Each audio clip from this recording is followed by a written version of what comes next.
Kia Motors. South కొరియాకి వెళ్ళాను. Kia Motors తేవడానికి south కొరియాకి నేను వెళ్ళాను. వాళ్ళ కంపెనీ చూసా, పర్సనల్ గా ఇన్వైట్ చేశా, రమ్మన్నా. ఎక్కడికి వస్తారంటే అప్పటికే గుజరాత్, తమిళనాడు, కర్ణాటక షార్ట్ లిస్ట్ వేశారు.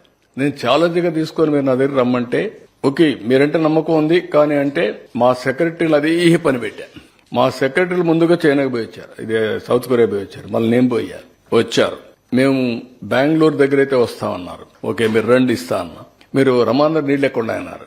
ఒక సవాలుగా చెప్పా, 8 నెలలు నాకు టైం ఇవ్వండి, గొల్లపల్లి రిజర్వాయర్ పూర్తి చేస్తా, ఆ నమ్మకం వస్తే నువ్వు ప్రాజెక్ట్ పెట్టమన్నా. గొల్లపల్లి రిజర్వాయర్ పూర్తి చేశారు. అప్పుడు అన్నారు ఓకే మీరు అన్నారు బానే ఉంది కానీ ఎన్ని రోజులు ల్యాండ్ ఇస్తారని. ల్యాండ్ ఇచ్చా. కొన్ని కండిషన్స్ పెట్టారు లెవెలింగ్ చేయమని. ఎల్ఎన్టీ చెప్పి లెవెలింగ్ చేయించా. ఆ ప్రాజెక్టు పూర్తి చేసింది 3 ఏళ్లలో ప్రాజెక్ట్ పూర్తి చేసి ట్రయల్ ప్రొడక్షన్ తీసుకొచ్చాం.